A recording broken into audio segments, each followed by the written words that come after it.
Now from Atlanta News First Plus, this is Sports Tonight. Hello and welcome into ANF Plus Sports Tonight. I am Ellie Parker here with Connor Hines. Ellie, how you doing? I am doing just fine. We have a lot to get to tonight. Some really exciting topics, at least for me. I picked these. This was my Should doing. be for everyone, right? So if you enjoyed this, you're welcome. First, we got to go to the Atlanta Falcons. Looking forward to facing off against the Seattle Seahawks on Sunday. Yeah, Which I know you talked about it already, Ellie, with Bailey yesterday, but you know, this is a defense, and we're going to hear from a couple of the playmakers on the defense here in a moment. This is a defense that has recorded the fewest sacks in the league beginning this week 7. But this was also against a Seahawks team that did not exactly look great last week. Sure. So, However, I will say resistible force, movable object, etc., etc. I will say Geno Smith, nobody is passing more yards per game than he is right now. He's the Seahawks quarterback. That's going to be a challenge in and of itself. Yes. And then you got a Falcons defense, especially up front, that has really struggled to put consistent pressure on opposing offenses. So while Atlanta is a slim favorite at home, this is going to be a challenging week for the Falcons, and maybe not to the same must-win magnitude that these last few weeks have been. But it is important in continuing kind of steer the ship in the right direction, because you got another divisional game the following week against the Buccaneers. So still a big one to get at home this week. Falcons have been sort of on a roll. We keep saying, they have been winning games they shouldn't. They keep squeaking out these wins. And at least if you're a Falcons fan, you're definitely hoping to see them pull it off again this week against the Seahawks. Speaking of the Falcons defense, and especially their pass defense, let's hear from one of the guys who is pretty pivotal to that pass defense, that is safety Jesse Bates. Yeah, I feel like they do a good job of getting the ball to everybody. But obviously a lot of the deeper throws, more of the explosive plays come from DK. And then number 9, he went to Wake Forest for, I think, a year, and then went to Michigan State. So I've always been a fan of his. He's probably one of the best backs that will play all year. And Kenneth Walker, yeah. So, they got some weapons, and it's going to be an exciting week to go out there and put it on the line again. Hey, Jesse, you guys are playing well right now, a 3-game winning streak. Does that mean necessarily that you guys are gelling and clicking on all cylinders on all sides of the ball, or is there always room for improvement, no matter? Yeah, there's always room for improvement. I think everybody that's in the locker room, we won. It wasn't a close game, but there's always something that you can learn from, whether that's at the end of the game with Clark making a great play and then going down at the 5-yard line. That's showing that our growth as a football team, executing our calls, and also, just being situationally smart, to make those type of plays. So, yeah, there's always room for improvement. And like I said, just excited to go out there and continue to get better as a team. What do you think is the next step for this defense?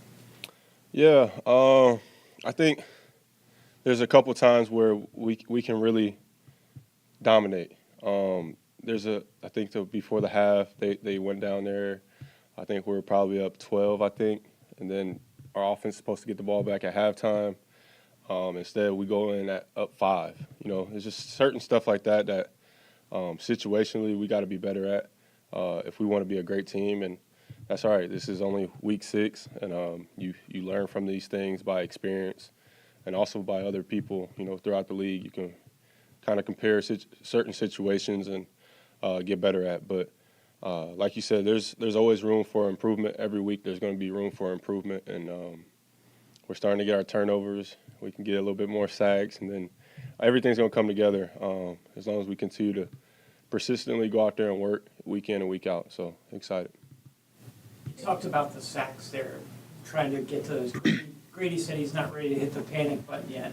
Just stay with the process. Do you agree with that? And how do you see it moving forward? Yeah, I don't think there's any type of panic in that room. Obviously, there's some challenges, that people are like, hey, we need to get more sacks. Obviously, Grady deserves to get more sacks. All those guys up front deserves to get more sacks, but that'll come as we continue to pass and the rush and the coverage working together. Where I know our guys will get at home. I think we came up short. I think we had Andy bottled up, and then next thing you know, he scrambles 30 yards. But those are plays that you got to learn from for sure. From your vantage point on the field, are there things that you're seeing that you relate to them, or is that like, I'm just going to leave it up to their room to kind of like sort things out? Yeah, we're the coverage part of it. I'm not going to tell Judon how to cross rip and go get the quarterback. Those guys, they've been doing it for a long time, and they've done it before. It's just, like you said, it's just the time, and I know it'll come. And when it does come, I feel like the floodgates are going to open. Maybe I'll go get my first sack and all that good stuff. So we'll be fine. I know we will. In studying Geno Smith, have you noticed kind of a greater emphasis on his passing or rushing this season? Yeah, Geno is somebody I'm a fan of, honestly. He's somebody that's been written off in this league before, and being able to come back with a strong comeback of showing that he can play in this league and have a winning team as well. Geno does a really good job of playing on time at times, and then he can also play off schedule where he can, create some more time with his feet. Yeah, like you said, there's been times where he's running off, taking off, and he's 30, 40 yards rushing at times as well. So we got to be aware of that in the pocket, that he's able to go out there and scramble as well. But, yeah, Geno's a smart quarterback, man. He's seen it all. He's seen all defenses, and he knows how to get his playmakers the ball. So I know DK was a little flustered a little bit last week with not getting the ball as much, but I'm sure that relationship, they'll probably try to get him going a little bit more this week. And are there any adjustments that the defense is making in response to the Seahawks playing style, specifically their rushing attack?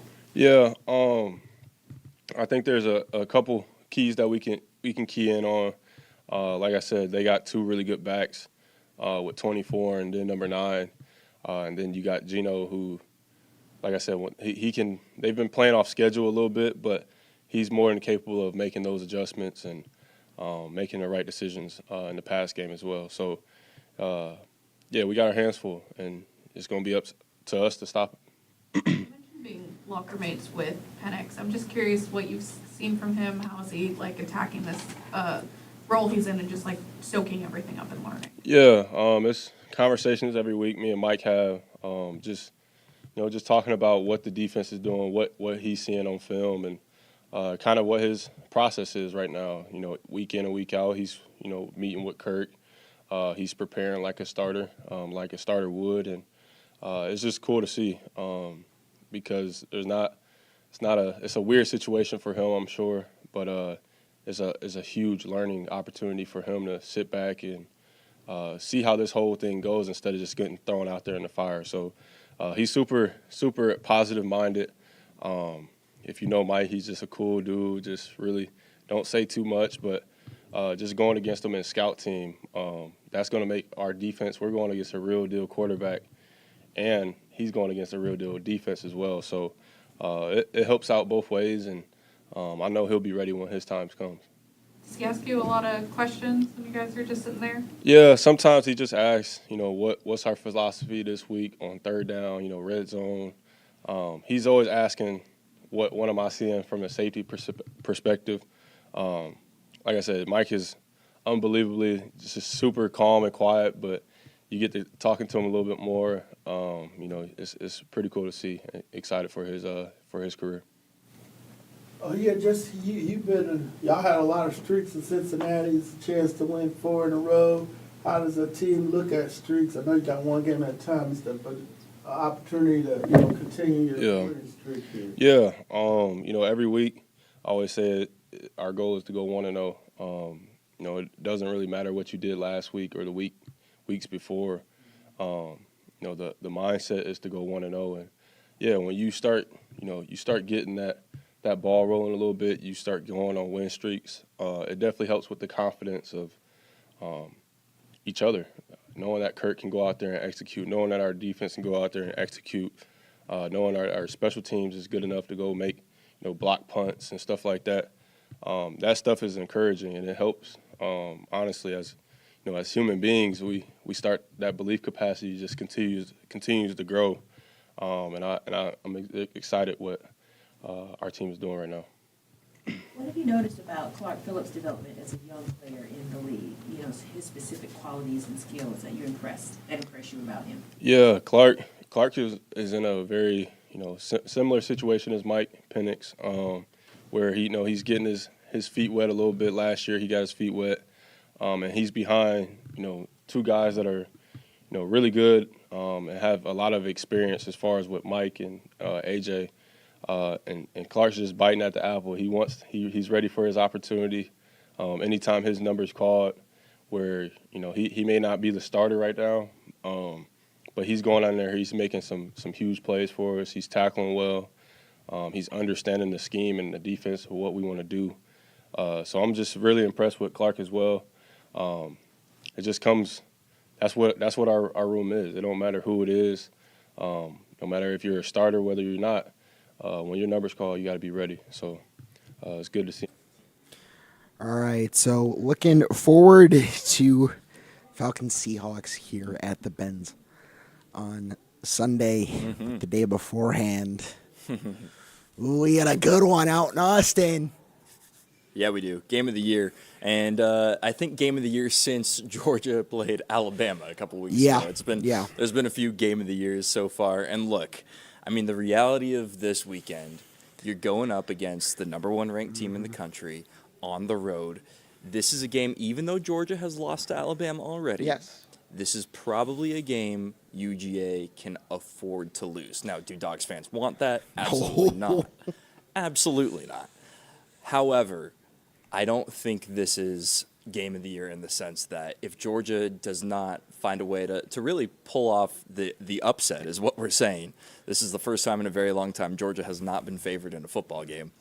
It's going to be okay if Georgia takes care of business. Before the season, I believed that Georgia could tank 2 losses in this 12-team playoff system and still get an at-large bid. I still think that's the case. Yeah. Now, you look at what else is on the schedule. You got to go at Ole Miss, play Tennessee. Is that correct? Play Tennessee. I mean, it's those conversations we had about Georgia's weak strength of schedule in the past couple of years. Those conversations those are gone. Nowhere to be had. Those are gone. It's a tough schedule for a reason, and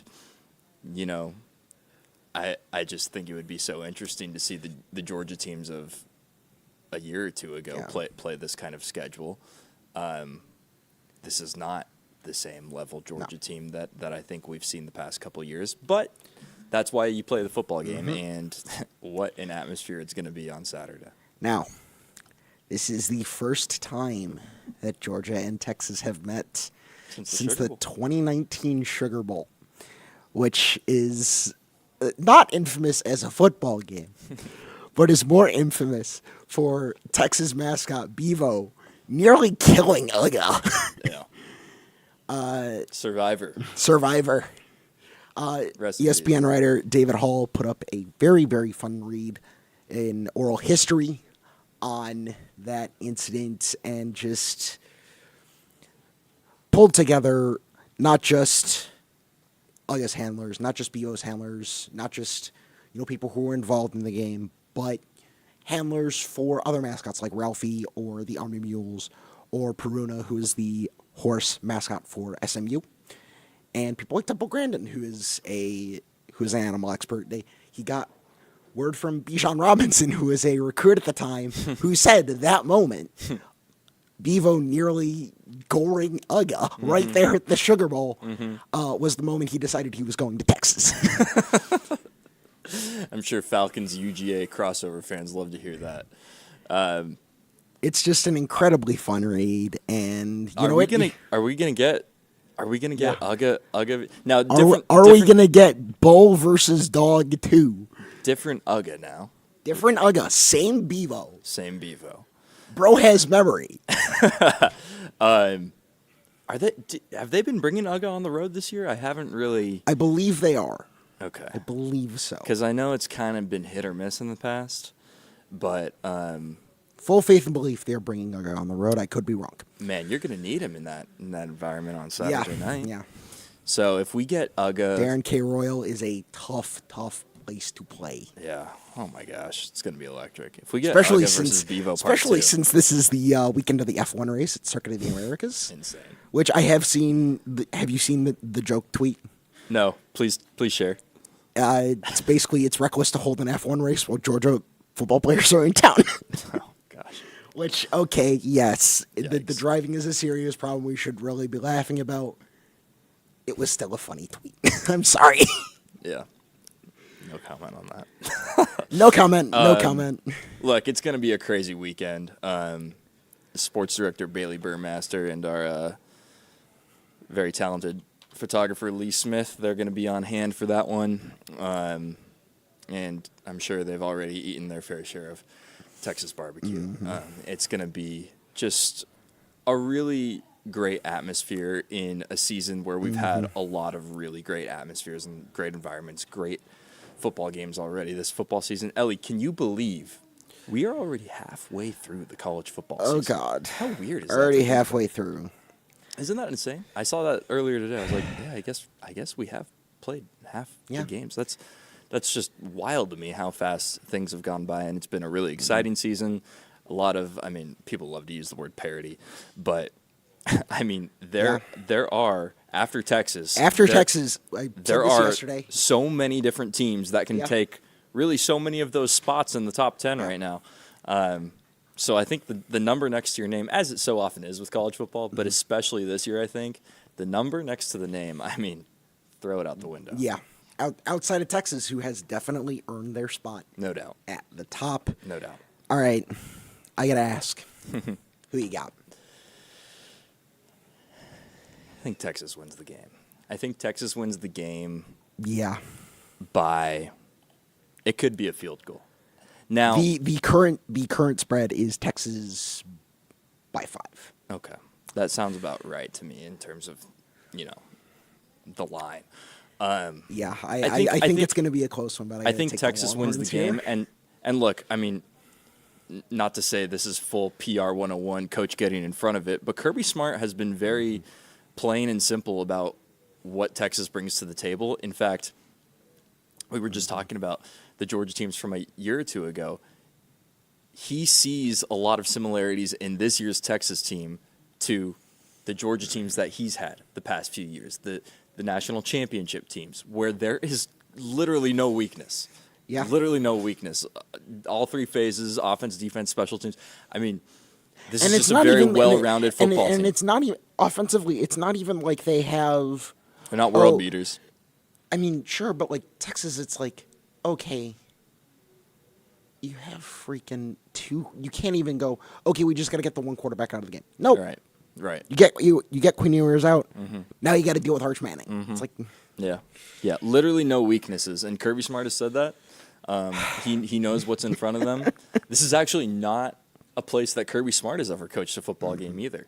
So, and it's their first meeting as SEC conference opponents, which will never not be weird to me. right. Although I will say, to piggyback on what Kirby said on Monday, Texas is built like an SEC team. Yes. Steve Sarkisian has built his roster like an SEC roster. Very much so. So, to those who say that maybe Texas doesn't belong in the, I mean, Okay. this team can clearly compete from a competition standpoint in the SEC, and they kind of have the look to match it now too. So, gonna be a fun weekend. Hopefully, a fun weekend for Dogs fans. We will wait and see, but what a matchup that's gonna be. Moving to the other major college football program in the area, Georgia Tech, getting a taste of the Benz finally. How about that? We're used to the Dogs playing at the Benz all the time. Now the Yellow Jackets. open roof. Open Saturday, roof. 3:30, fall vibes in Atlanta. Open roof. GT Love that. Notre Dame. So this is actually considered a Georgia Tech home game. Yes. They play one game every year at the Benz. That game next year is going to be the Georgia Tech game at the Benz. It's going to be a Georgia Tech home game, but they're going to play it at Mercedes-Benz Stadium. So this is a Georgia Tech home game. It's not considered a neutral site. Now, when you got a fan base like Notre Dame and a fan They base that travel well. travels like Notre Dame, I mean, there are Notre Dame fans everywhere. There's going to be a good amount of Notre Dame fans in that building. But I would like to think that this will be a pro-Georgia Tech crowd, and they're going to need it. One would hope. And they're going to need They're it. definitely going to need it. Notre Dame, despite the NIU loss, has cruised through to 5 wins right off the top. And they've just been not quite a buzzsaw, but they haven't really shown any sign of weakness after that absolute stunner of a loss Right. to Northern Illinois. And obviously, with Georgia Tech, you have the question at quarterback. Is Haynes King going to be healthy enough to play this game? Or is Brent Key going to put Zach Pyron out there with the first team? And that could definitely be a big change for the Yellow Jackets because Haynes King is this dual-threat quarterback, can throw it, can run it. And then you've had Zach Pyron, who has thrown 7 passes all season. Right. And it's funny. I've been over there for a couple games on the flats this year, and it's funny because they almost exclusively bring Pyron into the game to on run the football. 4th and short. It's like, all right, you're not pulling the wool over anyone's eyes when number 5 steps onto the field. So he has been used very intentionally this year, which I think it's worked out really well for them. Now, whether or not he has to quarterback 60 minutes of football, this is a Yellow Jackets team that leads the ACC in rushing yards per game with 204. So this is a team that has relied on its run game. Well, and they will continue to do that because that's a Brent Key football team. I mean, he's made no secret about that's what they want to do. They want to run the football, and you got a pretty good guy back there in Jamal Haynes to run the football with. And look, I mean, Haynes King runs the football. Jamal Haynes runs the football. Guess what? Zach Pyron knows how to run the football too. So regardless of This just put the worst idea in my head. if it's Haynes King or Zach Pyron. Okay, imagine Zach Pyron, Haynes King, Wildcat. I don't think it's out of the question. I don't think. Oh my! I don't think a lot of things are out of the question for Why for not? Georgia Tech. Yeah, and this is a game in which, you might have to break out a couple of those tricks. Yeah. Because Notre Dame's a good football team. Pretty good team. But this is a Georgia Tech team that is 1 win away from bowl eligibility. And, they've got Notre Dame this week. Week after that, you're going to Blacksburg to face off against Georgia Tech. Then you've got Miami, NC State, and then going out to Athens to play Georgia. So this is definitely a team that could win 6 or 7 games and slide into a bowl. I mean, you got to figure bowl game is the floor. The minimum right now, and then it's see how many wins you can get, see how good of a game you can get into. Never say never in the 12-team playoff, especially when you're a contender in your conference, because the ACC champion carries some weight, and the ACC is kind of wide open. And the ACC has an automatic qualifier for the champion. Yes, so they if do. Georgia Tech pulls it off, Boom. why not? Boom, why not? Yep, a lot of things can happen still, and we just hit on the fact that we're already halfway through college football season. Guess what? We got a second half to go, and it's going to be really eventful in terms of finding those 12 teams for the playoffs. So, Georgia Tech, like you said, Ellie, I mean, They've got a chance. Baseline. I'm telling you, there's a chance. Baseline is a bowl game right now. So, we'll wait and see. All right. If you haven't been watching the WNBA finals, you are missing out on some banger basketball. Indeed. This series, man. I've been loving this. This is what we wanted, right? Number 1 versus number 2. Number 1 versus number 2. 3 very, very close games. Yeah. 2 of which were decided at the very last moment. You have game 1 with the Lynx's insane 18-point comeback to win it in OT. Game 2, the Liberty won by 14, but they had to go on a great run of unanswered points to do that. It was very, very close right up until the end. And then last night, game 3, Sabrina Ionescu calling game from the logo. Insane. Oh! I mean, look. This is why I love this sport. Well, and in a season where the WNBA has attracted the most attention that it has in the history of the league, this is the icing on the cake, right? This is the perfect finals to kind of wrap up from at least a coverage standpoint and an attention standpoint and an excitement standpoint. I mean, this is the perfect way to wrap up this from season. Friends that might not have followed the WNBA the entire season but are watching this. I keep hearing, man, I wish this could go 7. Well, that's what I was gonna say. I mean, it's the same way I feel about the NLDS and ALDS. I mean, these we've had some great playoffs, high level playoff series. I mean, this basketball, baseball, just I mean, perfect time to be a sports fan. I'm no WNBA expert, but I think this would go 7 games. Oh, it absolutely would if it were a best of 7, but it's a best of 5, and you know it's great TV. It's Game great TV. 4 tomorrow night in Minnesota. The New York Liberty on the cusp of their very first championship. They lead the series 2-1, but as we see, you can't count the Lynx out. This could very well get sent back to Brooklyn. So this is a very, very fun series, and like I said, if you're not watching it, you are missing out on some great, great basketball. Big time. All right, send us home. What's on your mind? Let me throw on my candy striped pants really fast. My Indiana Hoosiers, Ellie. For the first time in the history of that university, the football team is ranked, and both men's and women's basketball teams are ranked in the preseason poll, AP Top 25. For the first time ever, it's a great time to be a Hoosier. And I will say that should Indiana football get through Nebraska this weekend, easier said than done. Easier said than done. Nebraska's looked good this year. College game day has got to be coming back to Bloomington. For the first time since my first game as a college freshman. We played Ohio State at home, got our butts kicked, and game day was on hand for that one. I haven't really looked into what other matchups might be coming in the next couple of weeks. I know we play Michigan later in the year at home. That could be a good game day week. But I'm going to say that they're college game day eventually is going to got to be have to looking at give the Bloomington. Hoosiers the respect they deserve, right? In terms of game day. You would hope. You got to acknowledge the Hoosiers. Why do you say it like that? I'm trying to draw it out. They've been really good these last few years. One of the few undefeated teams left. So, all right, I got two things. Yeah, what's on your mind? One, just a personal note. It is my sister's birthday. Hey, Hi, happy birthday. Steph. I love you. Happy birthday. Happy birthday, Ellie's sister. And to wrap it up with some sports, Tony Bennett, man, what is going on? Man, that came out of nowhere, right? Tony Bennett retiring as Virginia men's basketball coach, sort of out of nowhere. No one saw this coming. No. UVA starts playing in 20 days. Less than 3 weeks, so we are not that far out. And What horrible timing for the program, right?